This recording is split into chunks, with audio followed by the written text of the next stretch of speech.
You are listening to Verba Manit, where words do remain.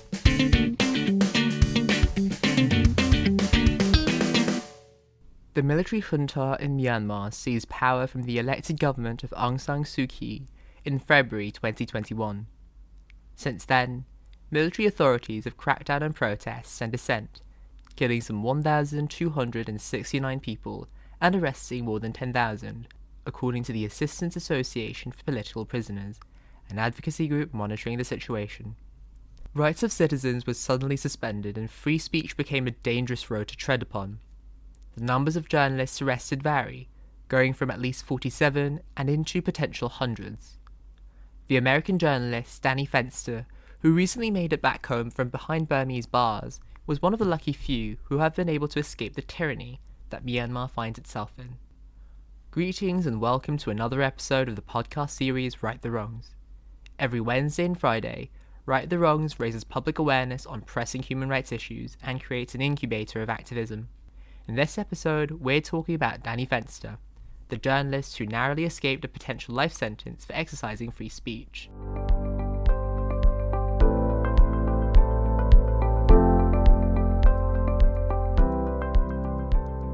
Danny Fenster is a 37-year-old American journalist.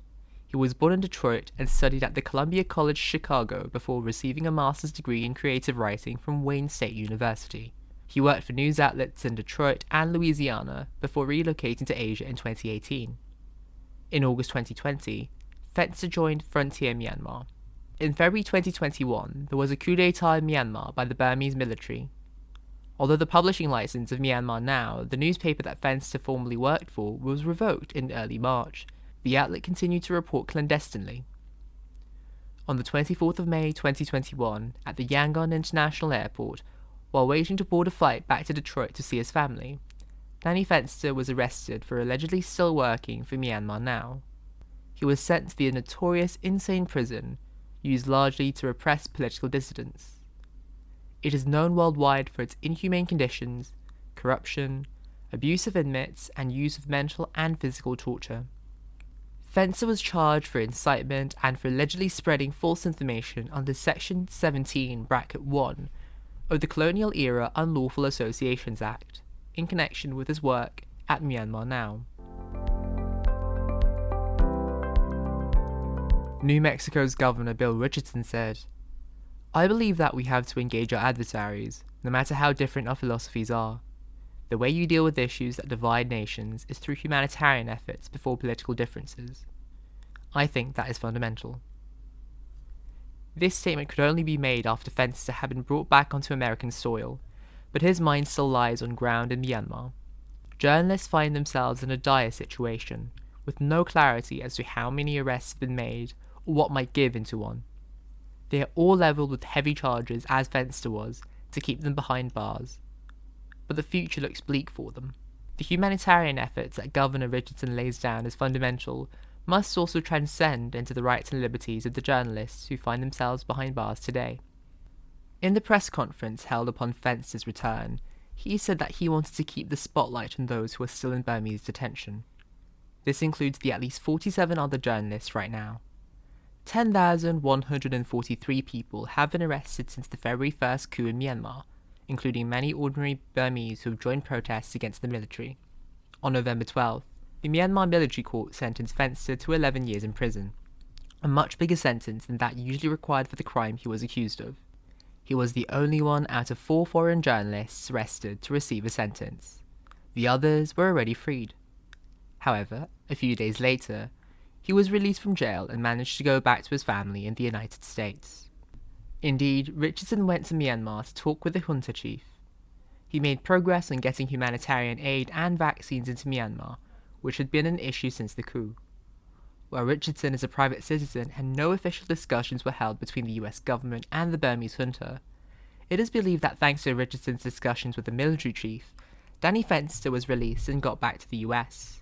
Moreover, according to the Japanese press agency Kyodo News, Yohei Sasakawa, president of the Nippon Foundation and special envoy for reconciliation in Burma of the Japanese government, arrived on the 12th of November in Myanmar for personal reasons. He is believed to have taken part in the negotiations leading to Fenster's release, especially since he had successfully obtained the release in May of an imprisoned Japanese journalist.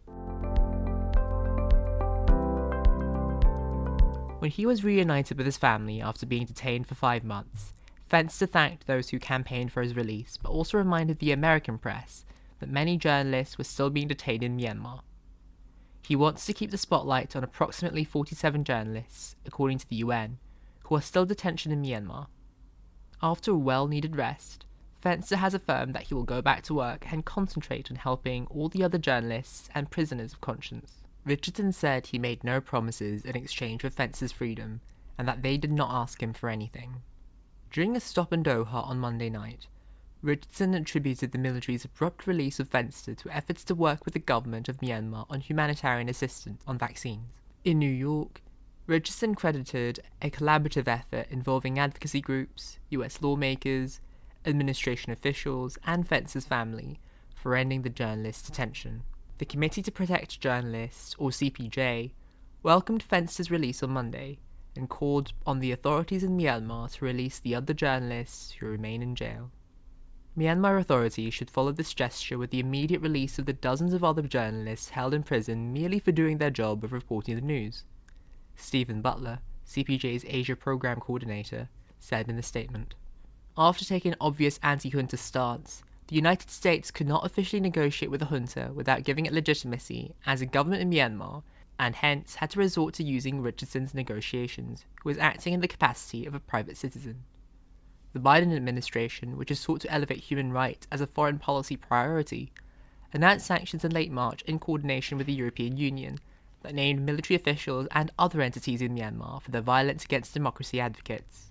Antonio Guterres, the United Nations Secretary General, said that coup developments represent a serious blow to democratic reforms in Myanmar.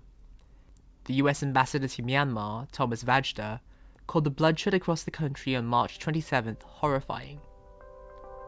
That's the end of today's episode on Danny Fenster. Feel free to engage with us on Facebook and Instagram, and join us for further discussions on a Telegram group, or leave us a comment at theverbamanetpodcast@gmail.com. This episode was written by Zina Ben Sanchez, recorded by Mason, produced by Inez, and brought to you by Right the Wrongs under Verba Manet. The next episode of Right the Wrongs will air on Wednesday. You can find the program wherever you find your podcasts, bringing you detailed updates on pressing human rights issues. Until next time, take care.